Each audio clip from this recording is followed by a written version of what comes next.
Hey everyone, welcome back to my channel. I hope you're all doing super well. So welcome to today's video. So if you guys can see, we are in a new environment. Things look a little bit differently. It's because I'm back home visiting my family and I wanted to bring my filming equipment.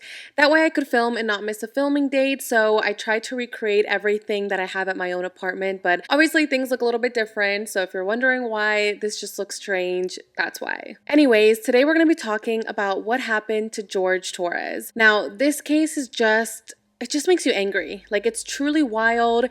It just makes you feel scared of people, and it's just devastating because no one deserves to die this way. Despite what you've done in life and, despite not being a perfect person, which no one is, no one deserves to die like this.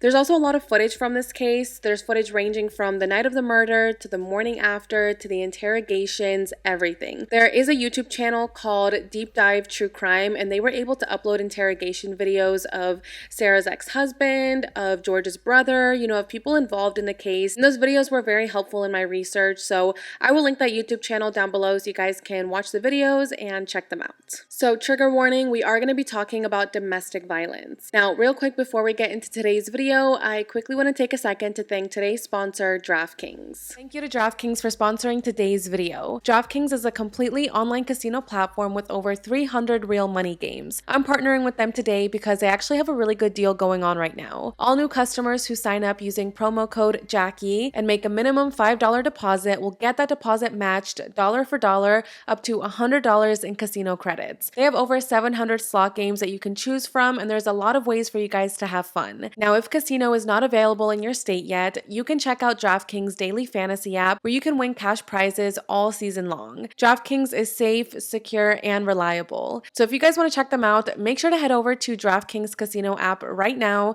and sign up using promo code Jackie. Then just make a deposit of at least $5 and DraftKings will match that deposit dollar for dollar up to $100 in casino credits. Thank you again to DraftKings for sponsoring today's video. These sponsorships really help keep the channel going, and if it wasn't for you guys, the familia, I would not be getting these opportunities. So thank you guys again for helping make this possible, and all the information about DraftKings will be in the description box down below. But alright you guys, with that, let's jump right into today's video.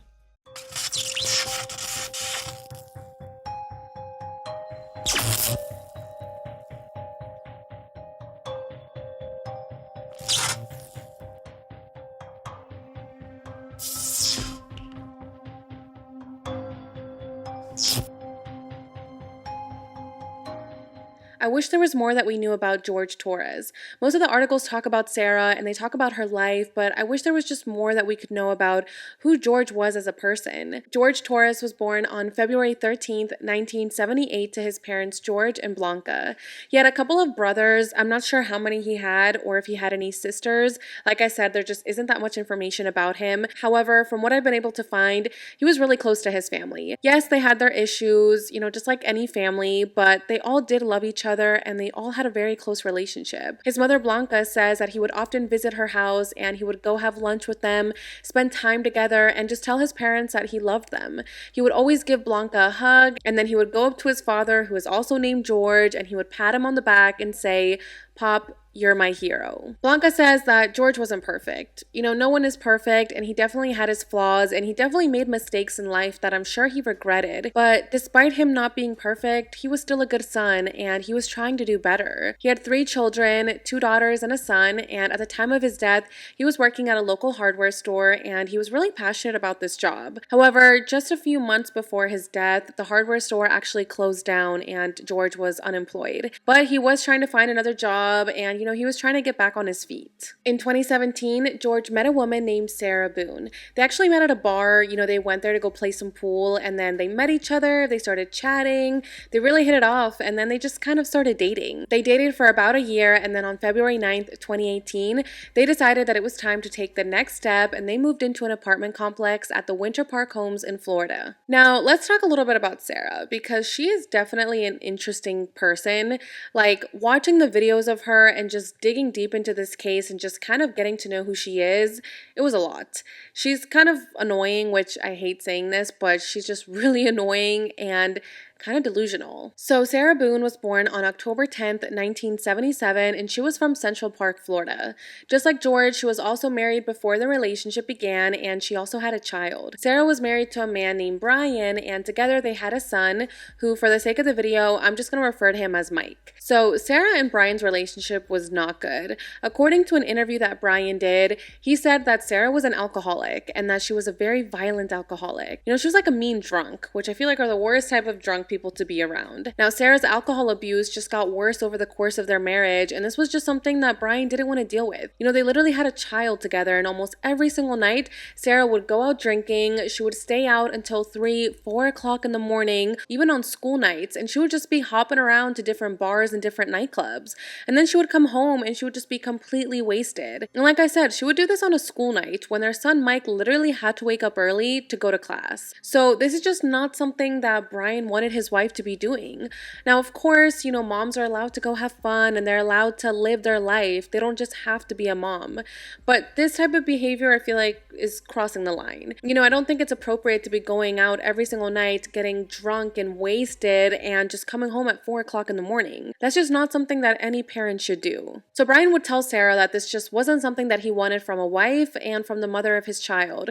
And Sarah was like, okay, like, let me change. Let's go to some therapy. Like, I promise I'll get better. So they went to therapy, but things didn't get better. Brian says that at one point, him and his son were at home sleeping. This was on a school night. And of course, Sarah was out drinking, doing who knows what. And at around 4 o'clock in the morning, a man literally walked into their house and started screaming for Sarah. Like, a random man. A man that Brian had no idea who this person was. And he literally just walked into the family home, started shouting, making a ruckus, while Sarah and Brian's child was trying to sleep. Like, this is just not okay behavior at all. And according to Brian, Sarah would always just bring strangers back to the house. Like, she would go, she would get drunk, and then she would bring randoms from the bar back to the house to just hang out. He decided that enough was enough, and he told Sarah that things just weren't going to work out and that he wanted a divorce. Now, he feels like the drinking got worse after they had their child together. Before, Sarah would drink, and, you know, she did have an issue, but it wasn't as bad as it was while she was a mother. It just started to get progressively worse after their son was born, and Brian feels like it's because Sarah felt like she was trapped. You know, before she was single, she didn't have a baby, nothing. But now she literally had a husband and she had a child. You know, she just had more responsibilities and it was too much for her to keep up with, so that's why she started drinking more. She would drink so much that she would actually just pass out. Like, she would come home, do her little ruckus, and then she would pass out from all the alcohol that she had, and she would literally be knocked out cold. So Brian and Sarah end up getting a divorce, and Brian actually bought Sarah out of her portion of the house that they had together because he didn't want to get a new house and, you know, make their child grow up in a different home. Now, this is where the child grew up and this was the family home, so he didn't want to move and he decided to just buy Sarah out of her portion. After this, Sarah ended up just moving literally down the street from the house, literally within walking distance. You know, this was just an easier situation for them. That way their son wouldn't have to travel too far to spend the weekends with his mom or the weekends with his dad. You know, they just felt like this would be an easier arrangement because if, you know, Mike ever wanted to see his mom, he would literally just have to go down the street and he would see her. So after Sarah moved out, Brian says that he did his best to co-parent with her and, you know, just make sure that their child was happy and taken care of. At the end of the day, that's all that mattered to Brian, that his child was happy. Now, they had a custody agreement where Sarah would have their child Monday and Tuesday, and then Brian would pick up the kid and he would have Mike from Wednesday through Thursday. As for Friday, Saturday, and Sunday, they would each alternate weekends. So it was kind of like an odd schedule. I feel like it's a little bit weird, but that's just what they agreed to, and it honestly didn't work out though, because when Mondays would come around, Sarah would be MIA. Sometimes she wouldn't pick up the child, sometimes she wouldn't even answer the phone to let Brian know, hey, I can't pick up our son. She was just like a no-show, and she was very flaky, and it was very frustrating for Brian because he felt like he couldn't have his own life. You know, the few times that Sarah would have her son, she would have Mike for like a couple of hours, and then she would call Brian and say, oh, you know, something happened, I'm having anxiety, like I can't take care of Mike right now, you need to come pick him up. So then Brian would grab his things, he would drive down the street, he would pick up Mike, and he would take him on days that weren't even for him. So Brian just felt like he didn't have a life because anytime Mike was with Sarah, he literally had to be on standby just in case Sarah wasn't in the right headspace to be able to take care of their son. Now, you would think that literally living down the street from her son would mean that she would see him more often, but that just wasn't the case. It honestly just seemed like Sarah's life was kind of all over the place. She wanted to be there for her son and she wanted to make him happy, but at the same time, she was an alcoholic and she was just dealing with so many issues. At one point, CPS actually got involved in the Boone household. About 4 years ago, Sarah posted a photo on Facebook that showed a child inside of a suitcase. Now, news articles have not confirmed whether or not this was her own child. I'm assuming that it was her child because, what other child would it be? But I don't want to say that for sure because articles haven't confirmed that this was her child. All investigators say is that this photo had a child inside of a suitcase. Maybe someone on Sarah's Facebook friends reported this to the police department or reported it to CPS because they were concerned. So investigators went to go speak to Sarah, and that's when they realized that this photo was consensual, that the child actually wanted to go inside the suitcase and he wanted a picture of him inside the suitcase. I don't know how they can confirm this because according to articles, this child was 4 years old.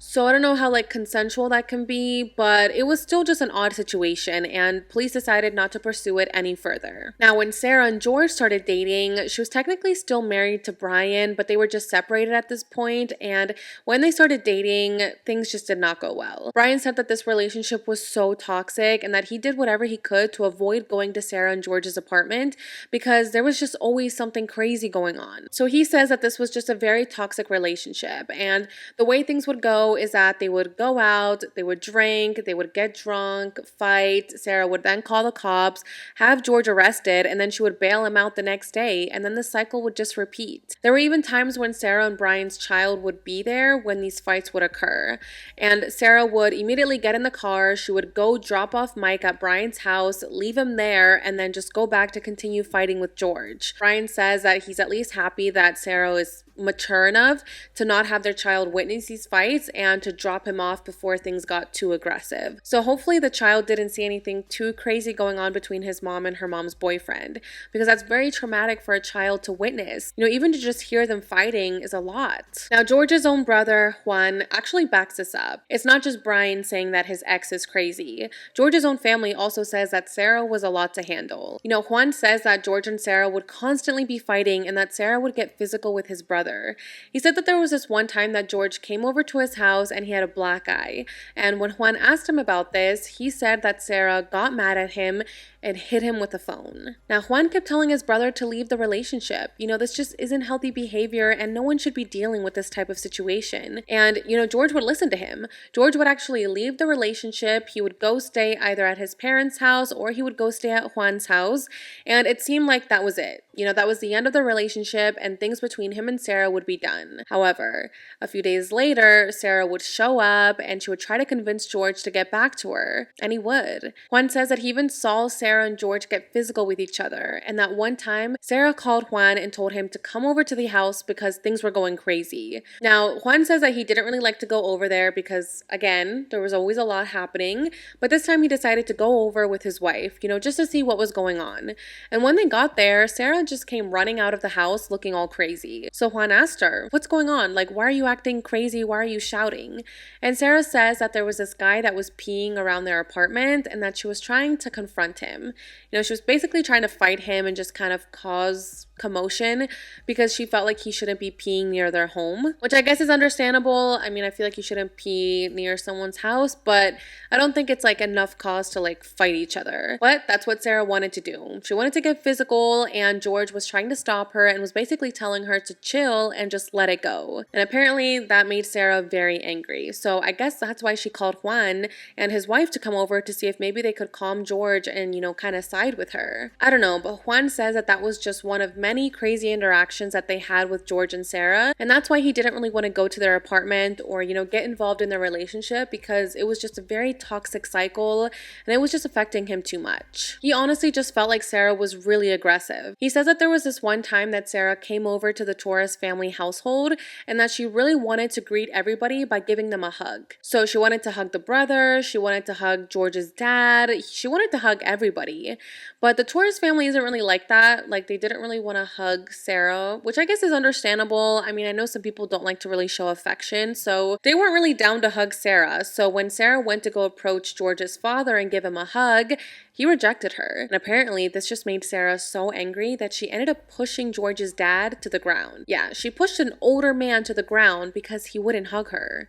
So Juan says that Sarah was just very aggressive, but, while he did see marks on George, he also saw marks on Sarah. He actually said, quote, "They used to beat each other." So it seems like both sides were just having issues in the relationship and both sides had their flaws. Juan says that he last spoke to his brother George just a few days before his death and that this phone call lasted only about 4 minutes. That day, Juan and his wife were playing dominoes with their kids, and that's when he saw that George was calling him. But he didn't really want to pick up the phone because anytime George would call, it was usually because he was having a fight with Sarah. And like I mentioned, Juan just didn't want to get involved with that. But for some reason, he decided to pick up the phone that day. And when he did, he was surprised to see that George was acting normal. He was calm, he was collected, he wasn't fighting or acting aggressive on the phone, nothing. It was just a calm phone call. And they ended up talking for about 4 minutes, and Juan says that this was a really good conversation. He actually put the phone on speakerphone so that his kids could talk to their Uncle George, and they were kind of just talking about their childhood, they were joking around, and it was just a really good conversation. However, that was all disrupted when all of a sudden, Juan heard Sarah on the background yelling at George to hang up the phone. Now, apparently, George didn't have his own phone. I'm not sure why he didn't have his own phone, but he didn't. So the only way that he could communicate with his family was through Sarah's phone. So he was using Sarah's phone to call his brother, and Sarah wanted him to hang up because she wanted to use her phone to call her own brother. So she was yelling at him in the background of the phone call, and George was basically trying to calm her down, saying, "Okay, can you just wait a minute? Like, I'm talking to my own brother right now." And Sarah just didn't want to hear it. She told him that he needed to hang up in that very moment, and she was just getting very aggressive. She even started yelling over the phone, "Oh, why don't you tell them what you've been doing to me? You choked me." She was literally yelling all of this while George was on the phone with his family, on speakerphone with his nieces and nephews. However, George never yelled back. According to Juan, he just remained calm and he told his brother Juan that he needed to hang up the phone and that they would talk later. They said, "I love you" to each other, and then the phone call ended. And unfortunately, that was the last time that Juan would ever speak to his brother George. And it just breaks my heart that the phone call had to end like that, so suddenly. At least their last words to each other were, "I love you." So going back to Sarah and George, Sarah was actually arrested in June of 2018 on a battery charge of strangulation against George. And then George was also arrested and charged with battery following an incident that happened at their apartment. Now, according to the affidavit, this states that George told a deputy that Sarah had placed her hands around his neck and that she tried to strangle him while he was heading upstairs to get away from their argument. So she was trying to strangle him, and George says that in order to defend himself, he decided to kick her. Now, the reason that this argument started is because the two of them had gone to a bar earlier that night, and apparently a guy had tried to speak to Sarah, and this made George jealous, and it just caused like a huge fight. Now, Sarah says that when she got home from the fight, George was the one acting aggressive, and that he actually dragged her upstairs and that he kicked her right in the eye. However, like I mentioned, George has another side to the story, and he says that Sarah was the aggressor and that she tried to strangle him. So, both people had their own side of the story. So when deputies got to the scene, they really couldn't tell who was the aggressor. So they just decided to arrest both of them in that moment because both of them, were acting aggressive and both of them were in their own way an aggressor. So they went to jail, they posted bond, and then the case was ultimately dropped because neither one of them wanted to press charges on each other. There are just so many incidents throughout the relationship, and George had actually been arrested twice in the span of 2 months on charges of battery and violence. There was actually a temporary injunction for protection in place at the time, and the only reason that George was released from jail was on these conditions. And the conditions were that he had to abstain from drinking, he couldn't do drugs, and he also had to find a separate place to live because at the time they were living together and there were just so many issues between Sarah and George, and the police had been at their property so many times. So police were like, okay, if you want to get out of jail, you cannot live with this lady anymore because obviously y'all are bad for each other. However, in September of 2019, law enforcement arrested George again for violating his bond terms because, according to a criminal complaint file, George kicked open Sarah's bedroom door while she was sleeping, and then he punched her in the head. So he was arrested, but then he was out on bail, and then afterwards, the two just ended up moving in together again. And then the cycle just continued. It was just very toxic, and according to some of the neighbors, they say that it wasn't unusual for police to be at the couple's apartment. The neighbor says that the walls were very thin, so he would often hear George and Sarah just yelling at each other, fighting, throwing things around, slamming the doors. It was just a lot for this neighbor to take in. Like almost every single night, there was a big fight between George and Sarah. Now, the property manager at this apartment also backs this up.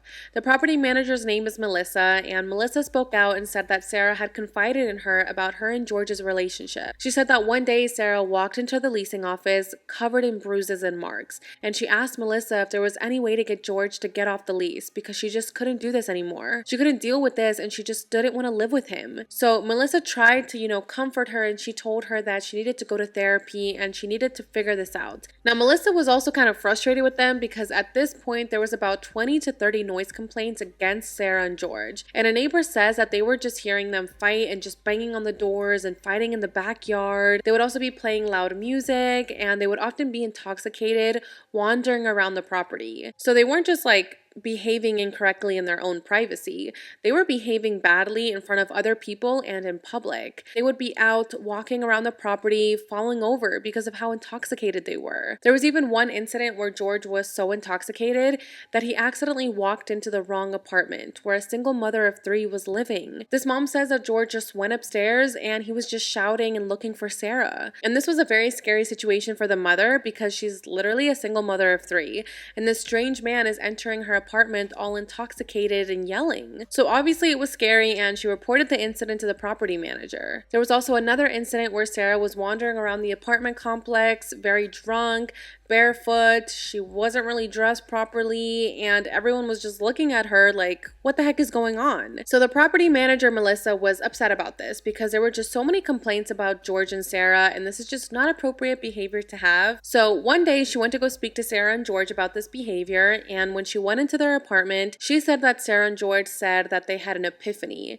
and that they realized that they needed to get sober because being drunk all the time, just wasn't good. Anytime they were drunk, something bad happened. So they said that they were gonna change and that they were gonna get their life together. Now, the property manager decided to give them another chance, and she says that since that day when she spoke to them, nothing really bad had happened. There were really no other fights, there were no disagreements, there were no complaints, nothing. So she and the other neighbors just figured that Sarah and George had actually gotten their stuff together and had behaved and were getting better at things. I just think it's crazy that this property manager gave them so many chances. I feel like at my apartment, if someone was running around drunk and like going into into other people's apartments and just causing all this ruckus, I know they would have been kicked out immediately. It sounds like Sarah and Melissa had some type of friendship going on, so maybe that's why she didn't remove them immediately, but it is crazy how many chances she gave them. I feel like I could go deeper and deeper into this and just go on and on about the relationship because there's just so much to talk about. However, this video would be so long, so this is kind of just like a glimpse into how this relationship was from the perspective of the people around their life.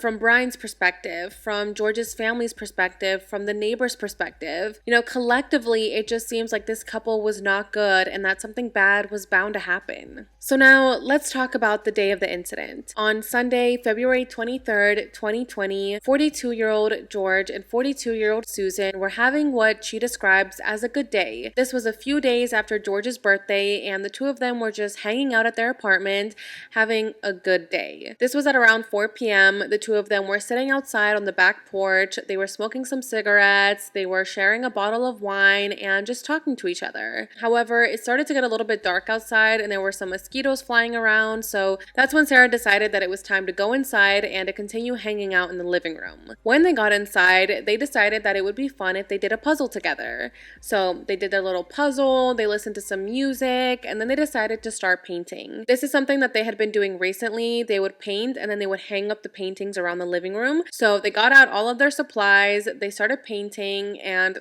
that was pretty much it. Everything was normal. Sarah says that yes, they were drinking, but that they only shared one bottle of wine. That was it. No one was wasted, no one was drunk out of their mind, nothing. And again, she reiterates that this was a very good day for their relationship because, as I described earlier, this was a very tumultuous relationship that would often turn toxic and violent. But this day she said that none of that happened. No one was fighting, no one was yelling at each other, and they were actually just enjoying each other's company. After they finished their paintings, they decided to play a game of hide and seek. Now, Sarah says that they had played this game about 2 to 3 times throughout their relationship, so it wasn't something that they often did, but they just wanted to have fun and just kind of goof around and just play hide and seek, which a lot of people find a little bit strange because they're in their 40s, so it's not super common to be playing hide and seek as an adult, but again, maybe they just were trying to be childish. So they started playing hide and seek, and there was this suitcase that was in the living room. Now, this suitcase wasn't normally there, but a few days earlier, they had been cleaning out one of the closets because they just had a lot of stuff and they just wanted to get rid of some extra clothes. So they had taken out this suitcase that was in the back of the closet. They filled the suitcase with clothes, and then they just left it there because the next day they were going to go to Mike's school and donate the clothes. So that night, the suitcase was in the living room, and Sarah says that George looked at the suitcase and thought that it would be fun if he got inside and just hid there. Sarah said that this was a great idea. She thought that this would also be funny and that he was also laughing about it and just joking around of how funny it would be if he was inside the suitcase. So allegedly, he told Sarah, "Can you help me get in there?" Sarah agreed. She helped him get inside the suitcase and then she zipped it up, but not all the way. She said that she did leave a little hole and that she also left 2 of his fingers sticking out of the zipper. That way he could unzip himself from the inside. That's what she says. They were joking around, and then Sarah says that she went upstairs and she just started getting ready for bed. This was at around midnight, so she was just getting pretty tired. Now, she didn't let George out of the suitcase because she says that she left a hole there and that she left his fingers out there, so she just assumed that he would get out on his own and eventually join her for bed. So while waiting for George to go upstairs, Sarah ended up falling asleep. The next morning, it was Monday, February 24th. Sarah's ex-husband, Brian, started calling her phone at around 10:30 in the morning. Because remember, Monday and Tuesdays were the nights where she was supposed to take care of their child. Well, it was 10:30 right now, and their child got out of school at around 3 p.m. So Brian just wanted to make sure that Sarah had woken up and that she was gonna go pick up their child on time. Because again, she was very flaky and Brian felt like he couldn't have his own life, so he had to be on standby to make sure that Sarah would pick up the child, and if not, then he would have to rearrange his schedule and go pick up Mike. So that morning, he was calling Sarah, but she wasn't picking up the phone. He continued to call and call Sarah until about 12:49. That's when Brian called Sarah, and she finally answered. Now, instead of telling Brian that yes, she was gonna go pick up her son from school and that everything was okay, she was freaking out, and she told Brian that George was dead. She was freaking out, saying that last night they played a game of hide and seek, and that this morning when she woke up, she realized that George was still inside the suitcase, and she just fell asleep and forgot about it. She was freaking out over the phone. Brian said, "You literally need to call the police." So he hung up the phone and he got inside his car and he started driving to Sarah's house because, again, they literally lived down the street from each other. At around 12:54, Sarah called Brian and asked him if he had left the house yet and if he was coming over. And Brian said, "Yes, I'm on my way there. I'll be there in just a few minutes." And then I called her again at 12:49, and that's when she answered. Okay. Freaking out, saying that George was dead, and could I please come over? So, I told her, you need to call the police. Mm-hmm. And went and got my dog in his crate and everything, and started heading over here. She called me again at 12:54 asking if I was going to be coming over, if I'd left yet.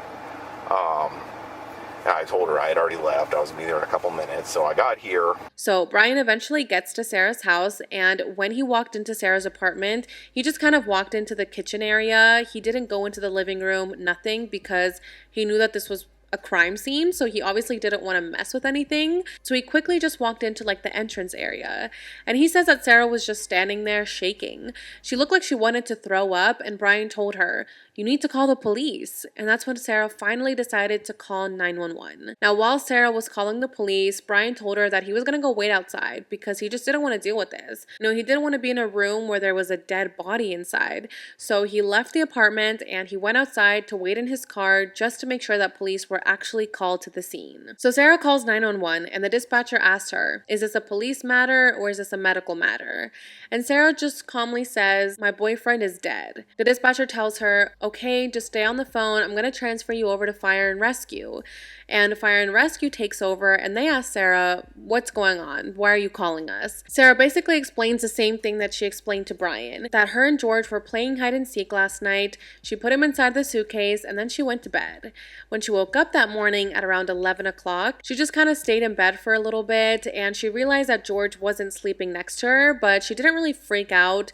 She just assumed that George had woken up early that morning and that he had gone downstairs to use a computer to look for jobs. So she wasn't freaking out, and eventually at around 12:30 she went downstairs, and that's when she realized that George was still inside the suitcase. She quickly ran over to the suitcase, unzipped it with her fingers. She took George out of the suitcase, and that's when she realized that he wasn't waking up. Now the Fire and Rescue dispatchers instruct Sarah to give him CPR because maybe there's still a chance that he's alive. So they tell Sarah to start doing CPR on the phone so they can hear her doing the compressions. She starts doing the compressions and she tells the dispatchers, quote, "He's stiff and he's purple." Now, a few minutes after this, police finally arrive at the scene, and when they get there, Sarah is standing outside of the house, just shaking. She just looks really distraught, and she's standing there kind of pacing back and forth, and Brian is just a couple of feet away from her, leaning up against his car. Sarah is wearing these pink shorts and a gray sweater, so you can definitely tell that she just woke up and just literally rolled out of bed. So an officer approaches her, and he says, "Are you Sarah?" And she says, "Yes." And before the conversation can continue about what has happened,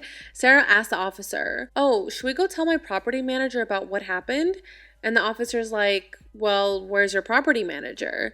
And Sarah's like, "They literally just walked by. Like, maybe we should go tell them what happened."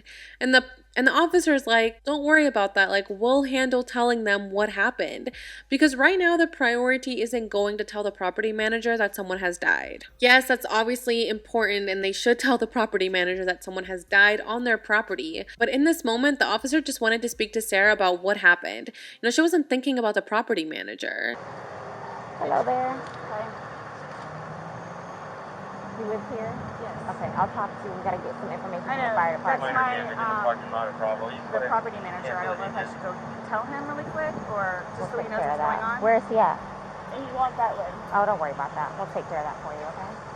Now after this, Sarah just keeps telling the officer that she needs to go back inside the apartment to grab her Dr. Pepper because she's really thirsty. I had a cigarette lit.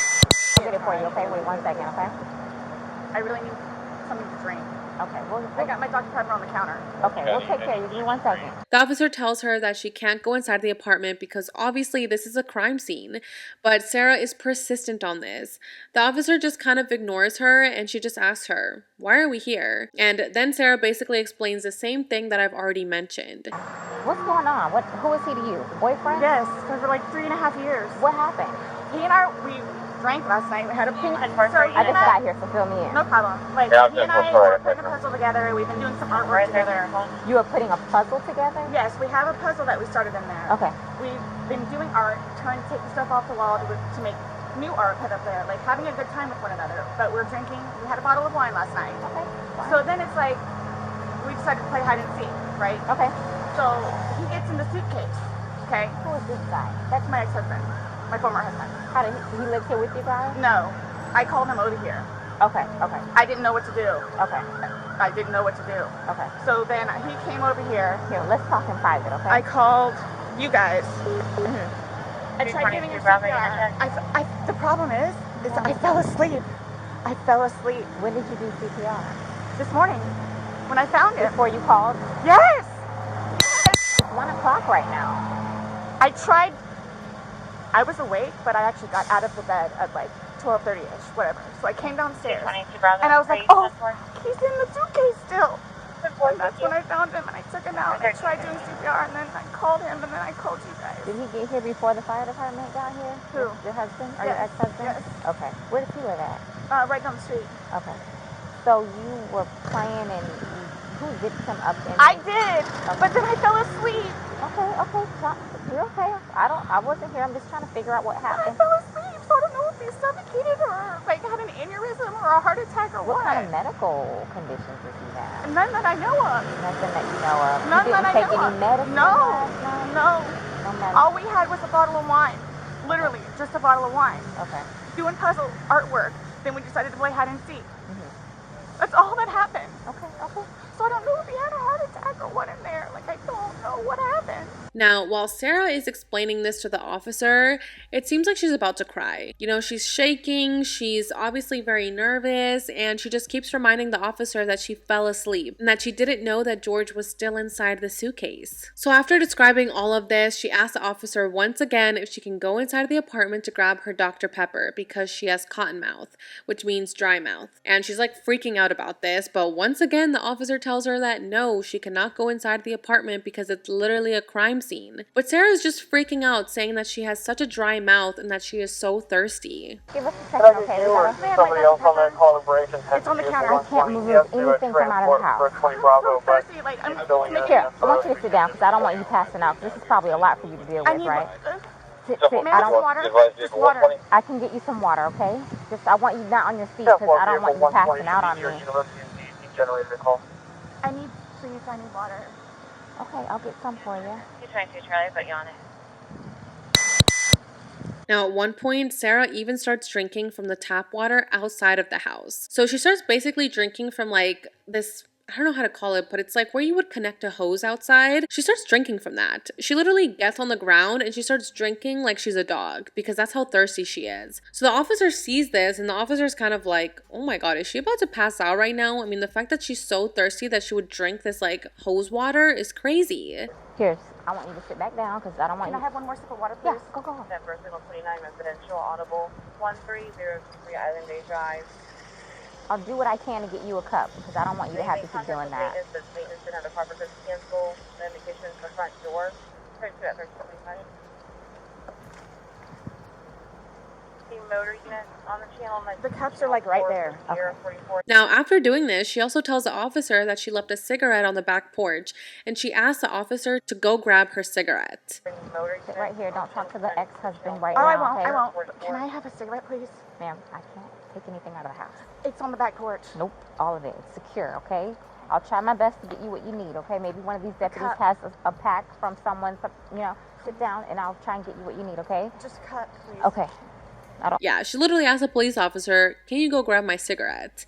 Once again, the officer tells her no because they cannot go anywhere inside the property, including the backyard. Now, I understand that everyone reacts differently to situations, but a lot of people just found this behavior to be very odd. I mean, you just found out that your partner is dead and you just want to go drink your Dr. Pepper and smoke your cigarette? It's just odd behavior. Now, some time passes by and the officers start going through the house, you know, setting up the crime scene, and they go to talk to Brian about what he experienced during this, and everyone is just kind of trying to figure out how this happened. So while detectives are actively trying to investigate this, Sarah just continues to ask for a cigarette and she keeps asking the officers for updates about what's going on. And they tell her that they're literally just waiting for homicide detectives to arrive so they can continue the investigation. A little bit later, homicide detectives finally arrive to the scene and Sarah tells these detectives that she's afraid for her life. She explains that George's family has never liked her and that they call her the blue-eyed devil. Detectives tell her that George's family doesn't need to know that he's dead right now. You know, they don't need to know in this exact second, but that they do eventually need to go speak to him and, you know, break the news to him in person. But Sarah just freaks out and she tells them that his family lives in the area and that they're going to kill her. She explains that George's death wasn't intentional, but that they're not going to understand that and that they're just going to kill her anyways. So detectives try to calm her down and they tell her that they're going to protect her and that nothing's going to happen to her. After this, she asked the detectives kind of an odd question.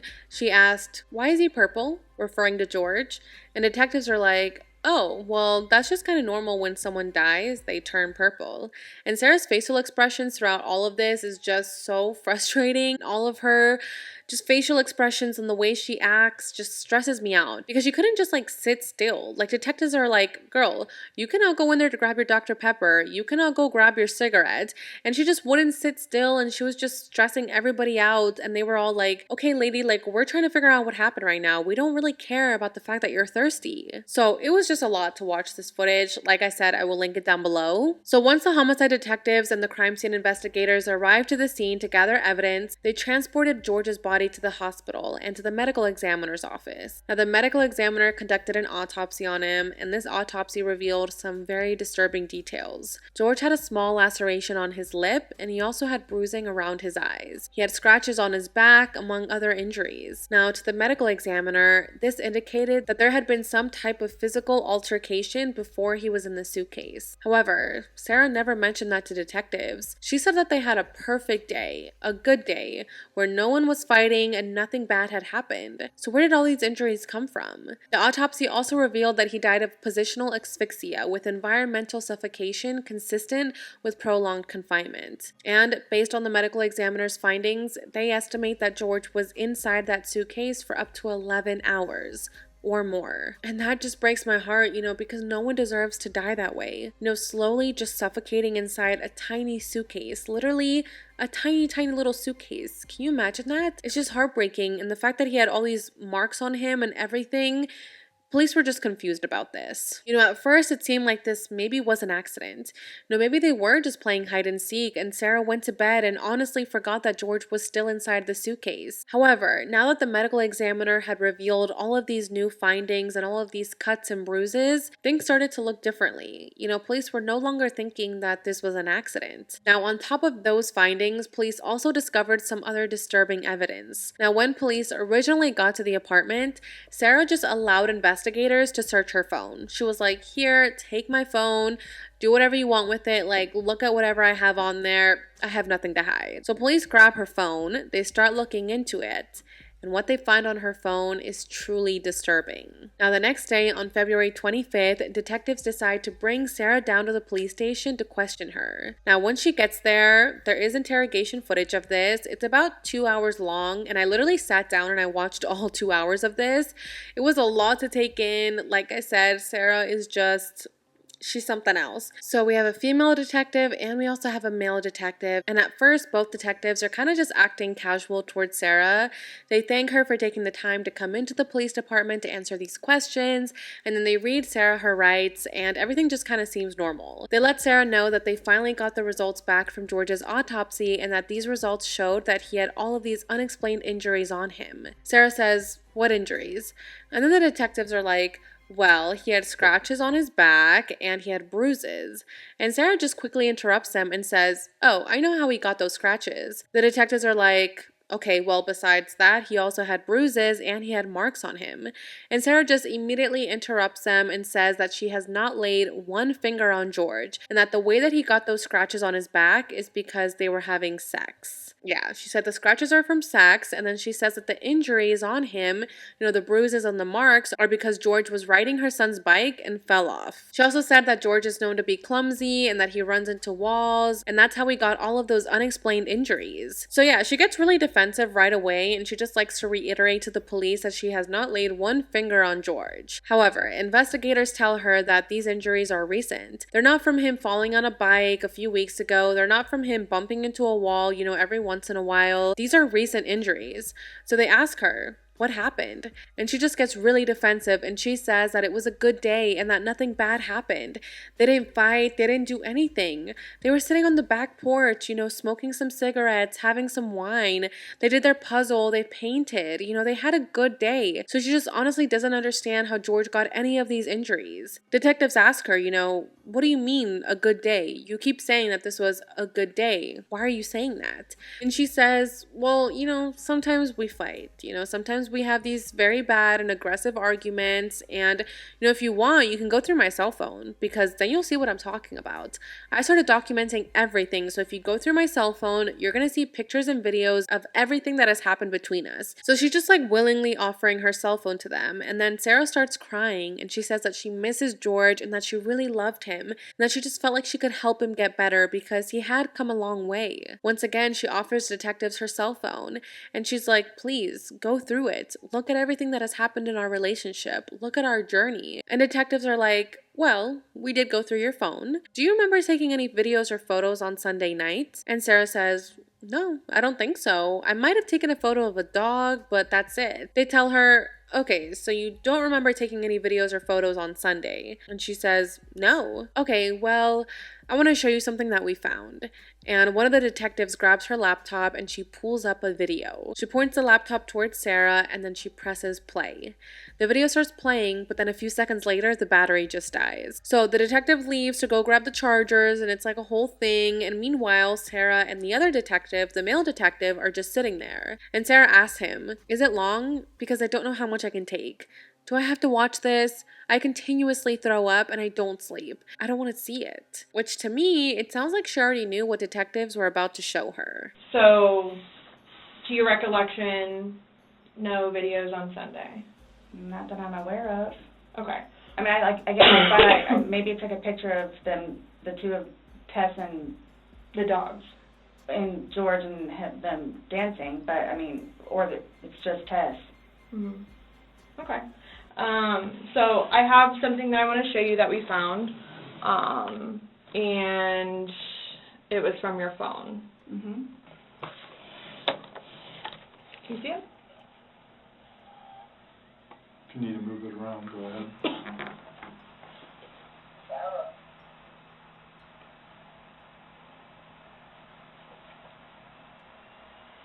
No, I don't remember that. For everything you've done to me. For everything you've done to me. Your battery's about to die. Shut it down. Oh, okay. Let me. Is it long? Because I don't know how much I can take. Mm-mm. No. I don't know how much I can take. I don't know how to find your... Do I have to watch this? I continuously throw up. I don't sleep. I don't want to see it, if that's okay. The female detectives comes back in the room. She starts setting up the laptop again, and they explain to Sarah, okay, you don't have to watch this video, but if you don't watch the video, then we're just going to take it for what we think it is. But if you do watch it, then you can explain to us what this video means and the story behind it. So what do you want? Do you want to explain to us what this video means, or do you want us to come up to our own conclusions? So Sarah chooses to watch the video. Now the video is truly eerie and disturbing. This is a video that Sarah took on her own cell phone, where she's sitting on the couch pointing the phone towards the suitcase on the ground. The same suitcase that George was found in. Now the suitcase is facing down and you can hear George calling Sarah's name out. He's literally saying, Sarah, let me out. And Sarah just stays silent for a second and then she says, for everything you've done to me.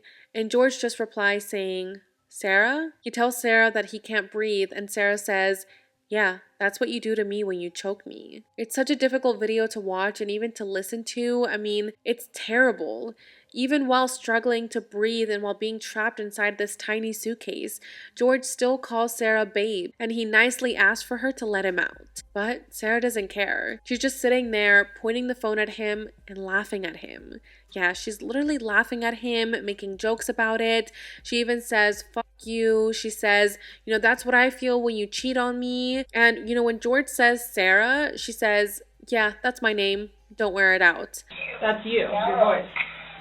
Stupid. Sarah. That's my name. Don't wear it out.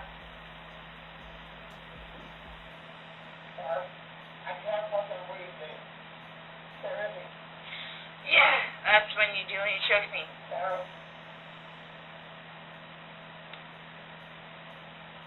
Sarah. I don't want to watch it, please. I mean, it seemed like she was happy that this was going on. You know, it seems like she was happy that George was being punished. You know, at one point you could even see George pushing up on the suitcase trying to get out because he was literally suffocating to death. Now, you can also tell that Sarah was very intoxicated because she's slurring her words, she's laughing, she's making jokes. I mean, it's a very brutal video to watch. Now, that's just one video. The second video shows the suitcase in a different position, which suggests to detectives that the suitcase had been moved. Now, if that's the case, Sarah literally moved the suitcase instead of letting George out of it. He literally was asking her to get him out of the suitcase because he couldn't breathe. But instead of doing that, she just moved the suitcase into a different position. Now, the first video lasted about 2 minutes, and then the second video lasted only about 22 seconds. So, going back to the interrogation, detectives show Sarah these videos, and she tells them that she doesn't want to watch it anymore. But detectives are like, no, look, George is literally telling you that he couldn't breathe and that he wanted to get out of the suitcase, and you're just ignoring him. And Sarah literally tells the detectives, Lie down. Guys, this is killing me right now. So this yeah, she literally says that the video that she recorded of George slowly dying is killing her. It's just crazy that she said that. Like I said, Sarah's behavior and just everything about her is just so odd. So detectives show her all of this, and in the end, detectives ask her about the suitcase and about why it was moved in different positions and why it was facing down. And Sarah says, well, I flipped it. But she defends herself and says that she did nothing wrong and that this was all just some type of joke. She says, I swear, after this, I will never drink again. Which is weird because she swore that she wasn't drunk, that no one was intoxicated, nothing. She literally said that they only shared a bottle of wine. But now she was trying to blame the alcohol for this. And she was trying to blame the alcohol as to why she passed out, as to why she thought this was funny, and as to why she was making this video. She's literally trying to make it seem like alcohol is a reason why George is dead. Now, as to why she ignored George when he asked her to be released, she says that she didn't actually think he was in distress. You know, she figured that this was kind of like a boy who cried wolf situation. She continued to tell detectives that she left a hole open so that George could stick his fingers in there and let himself out. And detectives say, well, obviously he couldn't do that. If he knew that there was a hole there, he probably would have let himself out, but he couldn't. He was literally asking you for help. After about 2 hours, the interrogation finally comes to an end, and detectives ask Sarah to stand up, turn around, face the wall, and then they handcuff her. Now, Sarah starts to freak out. She's like, what's going on? Like, why is this happening? Like, why are you handcuffing me? And the detectives say, because George is dead. But it wasn't intentional. Doesn't matter. He's still dead. So Sarah was arrested and she was charged with second-degree murder for the death of Jorge Torres. She was struggling to find an attorney. I believe she went through about 6 to 7 attorneys. I believe now she's on her 6th attorney or her 7th. I'm not sure. She's gone through a million attorneys because nobody wants to deal with her. Like, nobody wants to represent her, and like I've mentioned, she's just a lot to handle. I can't imagine having to deal with her as her attorney. So after numerous attempts to find a defense attorney, she was finally able to find a man named Frank Bankowitz.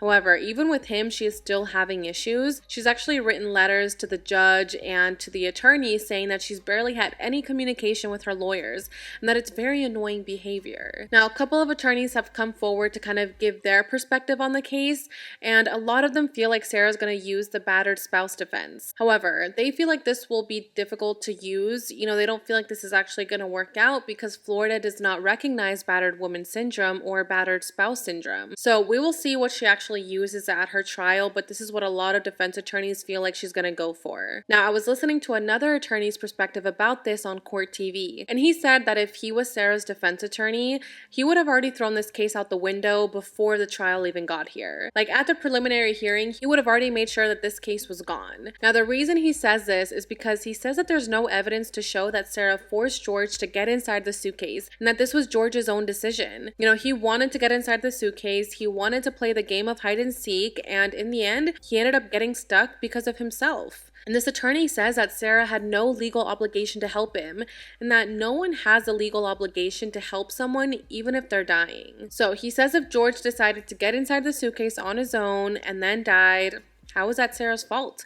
Why does she have to go to jail for something that George did to himself? Now, I know, this lawyer is literally bold. I was watching his interview and he was like very adamant about this, about how, you know, this is not a good trial and this is not a good case. But he made this statement in 2021, so I don't know if maybe now he has like a different perspective on this, but yeah, he was basically saying that there's not really a reason as to why Sarah should go to jail. So it's interesting to see both sides of the case, and I guess we will see what actually happens at the trial. Her trial has been pushed back many times, and as of now, it is set to begin on July 24th of this year. So hopefully it doesn't get pushed back again, but I will keep you guys posted on what happens with the trial. And like I mentioned, if you guys want to see a part 2 video on this, I am more than happy to do so. So now let's talk about what happened to Sarah and George's apartment, because that apartment is a lot. You know, someone literally died at this apartment, so everyone was wondering, you know, what's gonna happen with this? Well, apparently a new couple has moved into the apartment, but they were not told that someone died there. They moved in and they started to notice that some of the neighbors were kind of giving them some strange looks. But they honestly just figured that maybe the neighbors were staring at them because they were, you know, new to the area and they were like the new people. But one day, one of the neighbors approached them and said, quote, "You know, you're very brave for moving into this apartment." And the couple said, "Why? What are you talking about? Why are we brave?" And that's when the neighbor told them that George had died there, that this wasn't just a regular apartment, that this literally was a murder scene. Now, this couple just freaked out. They couldn't believe that they had moved into this apartment and that no one had told them that someone had died here. So they were very creeped out, but now they say that they are following the investigation very closely because now that they know that they literally live in the apartment where George was killed, they just feel like a connection to it. So they're keeping up with the investigation, and, you know, it's just crazy that they moved in there not knowing what actually happened. Now, going back to George's family, his family was absolutely devastated and heartbroken when they heard the news. They just couldn't believe that George died in such a terrible way. You know, inside a suitcase all alone and suffocating. It's just such a brutal and terrifying way to go. George's brother, Juan, literally spoke to him just a few days before he died, and he sounded so happy. Now, they haven't really come out and spoken about what has happened to George. You know, not a lot of his family has done interviews, but recently, actually just a couple of days ago, George's parents did an interview with News Nation, and Blanca, his mother, says that she loved her son. Not only was he her son, but he was also a brother, an uncle, a nephew, a friend. Sarah just didn't kill her son, but she killed everything else that George was to so many people. She says that she doesn't hate Sarah. You know, she says that her heart doesn't let her hate people, but that she does feel sad for her because now she's gonna go to jail, and Sarah's son is gonna grow up without a mother. Now, as for one of George's brothers named Ezekiel, he says that he wants to see Sarah punished for what she did, and that this isn't something that should be taken lightly. You know, she shouldn't just get a slap on the wrist for this, because he feels like this is a serious crime, and if things were reversed, you know, if Sarah was the one that died in the suitcase because of George, he knows that George would have gotten a very hefty sentence. So he hopes that the same thing happens to Sarah and that she does get punished for what she did. Now, like Blanca said, you know, George wasn't a perfect person, but he still didn't deserve this. You know, no one deserves to die this way, and it just breaks my heart that he lost his life in such a brutal way and that his kids lost their dad. You know, my heart goes out to the family, and I just truly hope that Sarah does get the punishment that she deserves and that George gets justice.